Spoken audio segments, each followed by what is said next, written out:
Roast programme అంటే గీ roast లేకపోతే mutton roast ఏదో పెడతారు అనుకుని టిఫిన్ కూడా తినకుండా వచ్చాక చూస్తుంటే వెరైటీకి ప్లాన్ చేసినట్టు చూద్దాం. గీ రోస్ దోశ అంటే ఇష్టమా?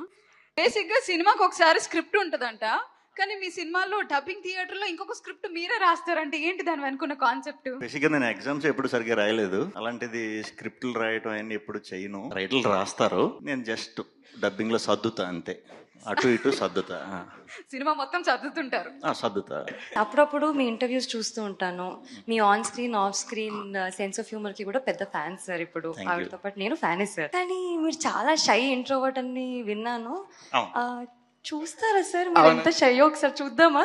ఎందుకు ఇప్పుడు చూడండి ఇటు సార్ మీ షైనెస్ ఒకసారి. సార్ శ్రీ విష్ణు గారు ఇదంతా ఎప్పుడు చేశారు మీరు? ఇలాంటి సీన్లో మరీ షై.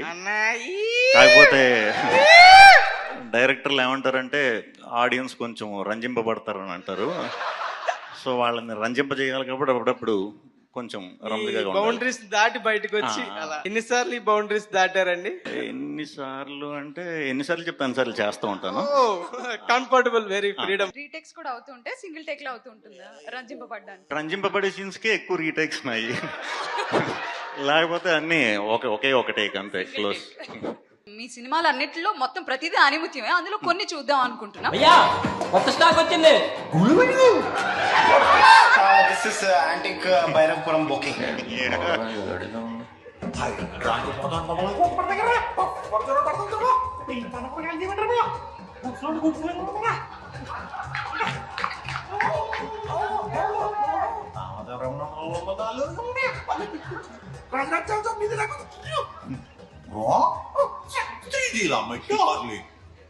నమస్కారం అండి. నమస్కారం.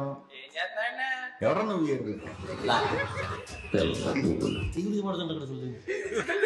ఆహాహా, పాన్ ఇండియా బూతులన్నీ వచ్చినట్టున్నాయి. వాకింగ్ చేస్తూ మరీ బూతులు మాట్లాడుతున్నారు. పైన టైటిల్ కూడా వేసారు, లిజన్ కేర్ఫుల్లీ అని. ఆ అమ్మాయికి అసలు యాక్టింగ్ ఏం రాదని చెప్పి నువ్వే రోజు షూటింగ్ లో దగ్గర నుంచి చేయించేవాడు అంట కదా, నిజమేనా? ఇదేంటి సార్, డబ్బింగ్ కూడా దగ్గర నుంచి చెప్పించేవంట కదా. ఆమెకే నాకన్నా బాగా సార్, నాకేం రాదు. అవును, బయట టాకు చెప్తున్నావా బయట? మీ డైరెక్టర్ గాడు పెద్ద బలపం గాడని బలపం పట్టించి మరీ నువ్వు సీన్లు రాయించుకున్నావంట కదా, అవునా? మొన్న నైట్ నువ్వు, కృష్ణ, వినీత్, సుభాష్ 2 బీర్లు వేసి సినిమా రిలీజ్ చేయబోతున్న మన వంశీ గారిని ఏదో అన్నావు కదా. వంశీ గారి మీద కొంచెం బార్డర్ కూడా దాటేవని టాక్ వచ్చింది. నాకు తెలుసు, ఏంటో చెప్పు. బాగా ఇరికిస్తున్నారు సార్. నాకు తెలుసండి, వంశీ గారు దేవుడు అన్న. మీరు కాదు, ఈయన బార్డర్ లైన్ దాటాడంట కదా. అదే సార్, 25 ఏళ్ళు కట్ట దానివల్ల తెలుసా? మా దేవుడు అన్నారు సార్, కొంచెం పెద్ద మాట. Very good. What's happening? ఆవిడ ఓకే, పక్కన ఎవరు? ఈయనే చెప్పాలి, నేను ఎలా చెప్తాను వెళ్ళదు. సినిమా హిట్ అవుతుందంటావా అని అడుగుంటుంది అమ్మాయి. ఈడు హిట్ ఏంటి, బ్లాక్ బాస్టర్ అని అంటే పోరా అయ్యా. సార్ మీ లిటిల్ హార్ట్ ఒక హీరోయిన్ కి ఇవ్వాలంటే ఎవరికి ఇస్తారు? ప్రస్తుతానికి మీ లిటిల్ హార్ట్ సినిమాకి ఇద్దాం అనుకుంటున్నా. అంటే అమ్మాయిలు అదే హీరోయిన్ల విషయంకి వచ్చేసరికి ఎప్పుడు నాకు సీజన్ తగ్గట్టు మారుతూ ఉంటారు అనమాట. ఎప్పటికప్పుడు మారుతూ ఉంటుంది ఆప్షన్. ఒక్కటి సార్, ఒక్కటి చెప్పాలి. లేటెస్టా? లేటెస్ట్ అయితే రుక్మిణి వసంత్. సినిమాలు అయినప్పుడు మాకు చెప్పొచ్చు కదా. మీవా?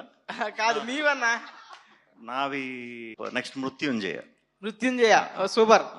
Complete thriller. నెక్స్ట్ మళ్ళీ ఎంటర్టైనర్లు. టైటిల్స్ మృత్యుంజయకి చీఫ్ గెస్ట్ అన్న, కార్నర్ సీట్లు బుక్ చేసావా ఎప్పుడైనా? చేయలేదు ఎప్పుడు. వాళ్ళు బుక్ చేశారా? లేదు. అప్పుడు ఇంత నెంబరింగ్ సిస్టమ్ అంతా డైరెక్ట్ వెళ్ళి కూర్చుని పోవడమే. సేమ్ నీలాగే నీ చూసాను చాలా.